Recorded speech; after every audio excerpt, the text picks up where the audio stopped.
Hi friends, నేను మీ ఉషాని. మీరు బాగున్నారా? నేను బాగున్నాను. మీరు బాగుండాలని మనస్ఫూర్తిగా కోరుకుంటున్నాను. ఇవాళ మన వీడియో వచ్చేసి ఫిష్ గ్రేవీ కర్రీ. ఎంతో బాగుంది ఫ్రెండ్స్, చూసారుగా. మనం ఫిష్ గుడ్డు కూడా వేసి వండాను నేను. ఫిష్ గుడ్డు ఫ్రై కూడా మన ఛానల్లో ఉంది, ప్రతి ఒక్కరు తప్పకుండా చూడండి. అలాగే మన ఛానల్లో ఎవరైనా కొత్తగా చూస్తుంటే లైక్ చేయండి, షేర్ చేయండి, కామెంట్ చేయండి, బెల్ కొట్టండి, సబ్స్క్రైబ్ చేసుకోవడం మాత్రం మర్చిపోమాకండి ఫ్రెండ్స్. వీడియో స్కిప్ చేయకుండా చివరి వరకు చూడండి ఫ్రెండ్స్. ఇంకేంది కాల్సిన రెసిపీలోకి వెళ్దాం రండి ఫ్రెండ్స్. ముందుగా చేపలు తీసుకొని ఇట్లా 4-5 సార్లు క్లీన్ చేసుకున్నాను. ఉప్పు నిమ్మకాయ వేసి క్లీన్ చేశాను. ఈ 2 కేజీల చేపలు ఈ క్లీన్ చేసుకొని మనం చూసాంగా ఎంత నీట్గా క్లీన్ చేసుకున్నామో. పర్ఫెక్ట్గా ఎంత బాగా చేసుకుంటే చాలా బాగుంటుంది. నీసు వాసన ఏమీ రాకుండా చాలా బాగుంటుంది. పక్కన పెట్టేసుకుందామండి. మిక్సీ జార్ తీసుకొని దీంట్లో నేను ఒక 4 పచ్చిమిర్చి చిన్నవి వేస్తున్నాను, ఒక 2 ఆనియన్స్ వేస్తున్నాను, అలాగే మీడియం సైజ్ ఆనియన్స్ అవి, అలాగే మీడియం సైజు 2 టమాటాలు వేస్తున్నాను. పెద్ద అయితే ఒకటే వేసుకోండి, టమాటా ఒకటి, ఉల్లిగడ్డ ఒకటి సరిపోతుంది. ఇలా వేయటం వల్ల ఏంటి అంటే ఏ కూరైనా చికెన్ అయినా సరే ఫిష్ గ్రేవీ బాగా వస్తుంది. అలాగే చెక్క వేసాను, లవంగాలు 3, ఒక యాలకులు వేస్తున్నాను. దీంట్లోనే మనం మిక్సీ పట్టుకోవాలి. చూసారుగా కొంచెం ఉప్పు వేస్తున్నాను. ఇవి మొత్తం కలిపి మనం మిక్సీ పట్టేసుకుందామండి. చూసారుగా పేస్ట్ ఇలా వస్తే సరిపోతుంది ఫ్రెండ్స్. దీన్ని మనం పక్కన పెట్టేసుకుందామండి. అలాగే ఈ ఫిష్లో గుడ్డు వచ్చింది కదా, చూసారు కదా, ఈ గుడ్డు ఇలా క్లీన్ చేసేసుకొని దీన్ని పక్కన పెట్టేసుకున్నాను.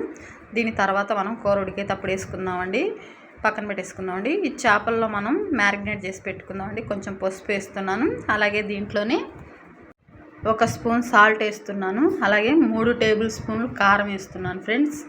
3 టేబుల్ స్పూన్ వేస్తున్నాను, ఎందుకంటే మనం చింతపండు వేస్తాం కాబట్టి కొంచెం పులుపు ఉంటుంది కాబట్టి కారం మైనస్ చేస్తుంది, అందుకని 3 వేసాను. మీరు మీ స్పైసీని బట్టి వేసుకోండి. అలాగే ఇది మొత్తం కొంచెం బాగా కలిసేలా కలుపుకుందామండి. చేత్తో కలుపుకుంటే చాలా బాగుంటుంది, కానీ దీనికి ముళ్ళు ఉన్నాయి ఫ్రెండ్స్, అందుకని చేత్తో కలపట్లేదు. ఇలా కొంచెం గిన్నెను కొంచెం పైకి ఎగరేస్తే సరిపోతుంది కదా. అలా చేసుకుని దాన్ని పక్కన పెట్టేసుకున్నాక చింతపండు పెద్ద నిమ్మకాయ సైజ్ అంతా సరిపోతుంది. ఆల్రెడీ మనం టమాటా కూడా వేసాం కదా, పుల్లగా ఉంటుంది కదా, అందుకని నాకు ఈ చింతపండు సరిపోతుంది.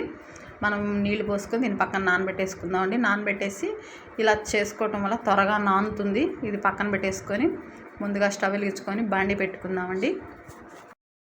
మనం బాండీ పెట్టుకున్నాం కదా, దీంట్లో నేను 5 టేబుల్ స్పూన్ ఆయిల్ వేస్తున్నాను, ఎందుకంటే చేపల కూర కాబట్టి ఆయిల్ కొంచెం ఎక్కువ పడుతుంది. మీరు చూసుకొని వేసుకోండి. నేనైతే 5 స్పూన్లు వేసాను, నాకు ఈ ఆయిల్ సరిపోతుంది. అలాగే దీంట్లోనే యాలకులు, లవంగా, చెక్క వేస్తున్నాను. దాంట్లో మిక్సీ పట్టేటప్పుడు వేసాను, మళ్ళీ ఇప్పుడు కూడా వేస్తున్నాను. మీకు ఇష్టం లేకపోతే ఇక్కడ స్కిప్ చేసేయండి, కానీ పర్లేదు, బాగుంటుంది టేస్ట్. అలాగే పచ్చిమిర్చి పొడుగ్గా మధ్యలో కట్ చేసుకొని ఒక 3 పచ్చిమిర్చి వేసుకున్నాను, 2 రెమ్మల కరివేపాకు వేసుకున్నాను. ఇవన్నీ కొంచెం ఇలా ఫ్రై చేసుకుంటే సరిపోతుంది. ఇలా ఫ్రై అయిన తర్వాత దీంట్లోనే కొంచెం అల్లం చిన్నెల్లిపాయ పేస్ట్ వేస్తున్నాను, 1 స్పూను, ఎందుకంటే మనం అన్ని మసాలాలు వేస్తాం కాబట్టి అల్లం సరిపోతుంది. 1 స్పూన్ వేసాను. ఇదంతా కొంచెం పచ్చివాసన పోయేలా ఫ్రై చేసుకుంటే సరిపోతుంది. అలాగే ఇది కొంచెం లైట్గా ఫ్రై అయిన తర్వాత దీంట్లోనే కొంచెం పుదీనా, కొంచెం కొత్తిమీర వేస్తున్నాం. పుదీనా వేయటం వల్ల చేపల కూరలో నీసు వాసన అనేది రాదు. చికెన్లో కూడా వేసుకుంటారు, చేపల్లో ఇంకా వేసుకుంటారు. ఖచ్చితంగా ఉంటే మీరు కూడా ఖచ్చితంగా కంపల్సరీ వేసుకోండి ఫ్రెండ్స్. అలాగే కొంచెం లైట్గా ఫ్రై అయింది కదా, ఇలా లైట్గా ఫ్రై అయిన తర్వాత మనం ఇందాక మిక్సీ పెట్టుకున్నాం కదా పేస్ట్, ఆ పేస్ట్ అంతా దీంట్లో వేసుకొని ఇదంతా కొంచెం పచ్చివాసన పోయి దీంట్లోంచి ఆయిల్ పైకి తేలే వరకు ఫ్రై చేసుకుంటూ ఉండాలి. చూసారుగా మొత్తం పేస్ట్. నేను తీసుకున్న 2 కేజీలకి మీడియం సైజు టమాటాలు 2, మీడియం సైజు ఉల్లిగడ్డలు 2, 4 పచ్చిమిర్చి, చెక్క, లవంగా, యాలకులు వేసాను. మీరు తీసుకునే క్వాంటిటీని బట్టి తీసుకోండి. 1 కేజీకి అయితే 1 టమాటా, 1 ఉల్లిగడ్డ సరిపోతుంది. పేస్ట్ గ్రేవీ మనం చేసేది ఫిష్ గ్రేవీ కర్రీ కాబట్టి ఖచ్చితంగా ఈ గ్రేవీ ఇలా ఉంటేనే బాగుంటుంది. చూసారు కదా, ఇది రెడీ అయిపోయింది. ఇలా ఆయిల్ పైకి తేలుతున్నప్పుడు ఇది రెడీ అయిపోయినట్టే. దీంట్లో మనం కొంచెం చిటికెడ పసుపు వేసుకుందాం.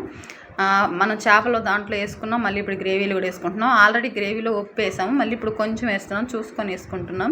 అలాగే ఇక్కడ నేను 2 టేబుల్ స్పూన్లు కారం వేస్తున్నాను. ఇందాక చేపల మ్యారినేట్లో 3 వేసాను, ఇప్పుడు 2 వేసాను, మొత్తం 5 స్పూన్లు వేసాను. ఎందుకు ఇన్ని వేస్తున్నానంటే కొంచెం పులుపు కదా, మైనస్ అవుతుందని చెప్పేసి నేను వేసాను. కొంచెం స్పైసీ ఉంటే బాగుంటుంది కదా చేపల కూర అనేసి. ఈ మొత్తం ఇలా కలిసిన తర్వాత మనం ఇందాక రెడీ చేసి పెట్టుకున్నాం చింతపండు పులుసు, దాని నుంచి గ్రేవీ తీసుకుందామండి. చింతపండు ఎంతవరకు ఉంటుందో అంతవరకు మొత్తం గ్రేవీ తీసుకోవాలి, అప్పుడే కూర చాలా బాగుంటుంది. తప్పకుండా ప్రతి ఒక్కరూ ట్రై చేయండి. ఫిష్ గ్రేవీ కర్రీ ప్రతి ఒక్కరు తప్పకుండా ట్రై చేయండి. అలాగే ట్రై చేసి మీకు ఎలా వచ్చిందో కామెంట్ బాక్స్లో కామెంట్ చేయండి. అలాగే మన ఛానల్లో కొత్తగా వస్తున్నట్టు ప్లీజ్ లైక్ చేయండి, షేర్ చేయండి, కామెంట్ చేయండి, బిల్ కొట్టండి, సబ్స్క్రైబ్ చేసుకోండి. చూసారుగా మొత్తం అయిపోయింది. ఇది పక్కన పెట్టేసుకుని ఇదంతా కొంచెం బాగా కలిసేలా కలుపుకుందామండి. ఇదంతా బాగా కలిసేలా కలుపుకున్న తర్వాత దీంట్లోనే చూసుకొని మనం కొంచెం వాటర్ పోసుకుందామండి. నేనైతే పోసుకుంటున్నాను వాటర్. మీరు తీసుకున్న 1 kgకి అయితే 1 గ్లాస్ వాటర్ సరిపోతుంది. నేను తీసుకున్న 2 kgలకి 2 గ్లాసులు వాటర్ పోసాను. చూసారుగా, కొంచెం గ్రేవీలాగా ఉంటే బాగుంటుందనేసి ఈ గ్లాస్తో 2 గ్లాసులు ఇలా వాటర్ పోసుకున్నాం కదా. ఇలా పోసుకున్న తర్వాత ఒకసారి మళ్ళీ అంతా బాగా కలిసేలా కలుపుకుందామండి. ఇలా కలుపుకోవటం వల్ల వాటరు గ్రేవీ మొత్తం మిక్స్ అవుతుంది. ఇది కొంచెం ఉడకబెట్టినప్పుడు మనం ఫిష్ మ్యారినేట్ చేసి పెట్టుకున్నాం కదా, ఆ ఫిష్ ఫ్రై ముక్కలన్నీ దీంట్లో వేసేసుకుందామండి. చూసారుగా, ఒక్కొక్క పీసు ఇలా వేసుకోవటం. ఇలా ఉడకబెట్టినప్పుడు వేసుకుంటే చాలా ఈజీగా త్వరగా ఉడకటానికి బాగుంటుంది. అలాగే మనం చేపలు ఉప్పు కారం అన్నీ వేసాం కాబట్టి ముక్కకు కూడా చాలా బాగా పట్టింది. చాలా బాగా వచ్చింది. ఒక్కసారి ఇలా కూడా ట్రై చేయండి.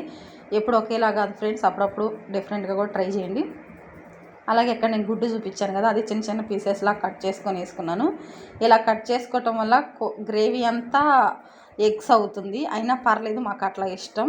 మీకు ఇష్టం లేని వాళ్ళు డైరెక్ట్ ఎగ్స్ ఎలా ఉన్నాయో అలాగే వేయండి. నేనైతే చిన్న పీసెస్లా కట్ చేసి వేసేసాను.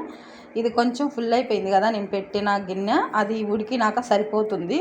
అందుకని నేను ఇంకా వేరే దాంట్లోకి షిఫ్ట్ చేయకుండా దీంట్లోనే కదిలించకుండా ఇలాగే చిన్నగా అంతా డిప్ చేసుకొని మూత పెట్టేస్తున్నాను. మూత పెట్టేసి కొంచెం ఉడికితే ఇది కొంచెం క్వాంటిటీ తగ్గుతుంది కదా. ఒకసారి తీసి చూద్దామండి ఒక 10 నిమిషాల తర్వాత. చూసారుగా, కొంచెం క్వాంటిటీ తగ్గింది. అలాగే ఇంకా ఉడకాలి కాబట్టి ఇదంతా పర్ఫెక్ట్గా సరిపోతుంది. అలాగే ఇలా ఉడుకుతున్న తర్వాత దీంట్లోనే మనం మసాలాలు వేసుకుందామండి. కొబ్బరి పొడి 1 స్పూన్ వేస్తున్నాను. అలాగే ధనియాల పొడి కూడా 1 స్పూన్ వేస్తున్నాను. చూసుకొని వేసుకోండి. మనం అల్లం చిన్నెల్లిపాయ పేస్ట్ తప్పితే ఇంకేం వేయలేదు కదా. ఇప్పుడు ఇక్కడ కొబ్బరి ధనియాలు వేస్తున్నాను. అలాగే మెయిన్ ఇంగ్రీడియంట్ అదేనండి, మెంతులు ఆవాలు జీలకర్ర పొడి. ఇది కంపల్సరీ ఫిష్ కర్రీలు వేస్తే టేస్ట్ చాలా బాగుంటుంది కదా. అది కూడా ఒక 1/2 స్పూన్ వేసాను. ఇది మొత్తం కొంచెం వేసుకొని కొంచెం కదిలించుకోవాలి. ఎందుకంటే ఇప్పుడు వాటర్ క్వాంటిటీ కొంచెం తగ్గింది కాబట్టి మనం పోసింది కొంచెమే, కానీ ఆ పీసెస్ అన్నీ వేసినప్పుడు అవి పైకి వచ్చేసింది. ఇది ఉడికిన తర్వాత మొత్తం పర్ఫెక్ట్గా సరిపోతుంది.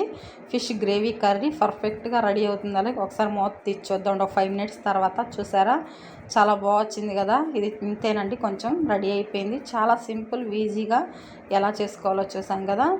అలాగే మన ఛానల్లో ఫిష్ గుడ్డు ఫ్రై కూడా ఉంది, ప్రతి ఒక్కరు తప్పకుండా చూడండి. అలాగే ఫిష్ నెల్లూరు చేపల పులుసు కూడా పెట్టాను, అది చూడండి. మన ఛానల్ ప్రతి ఒక్కటి ఫాలో అవ్వండి.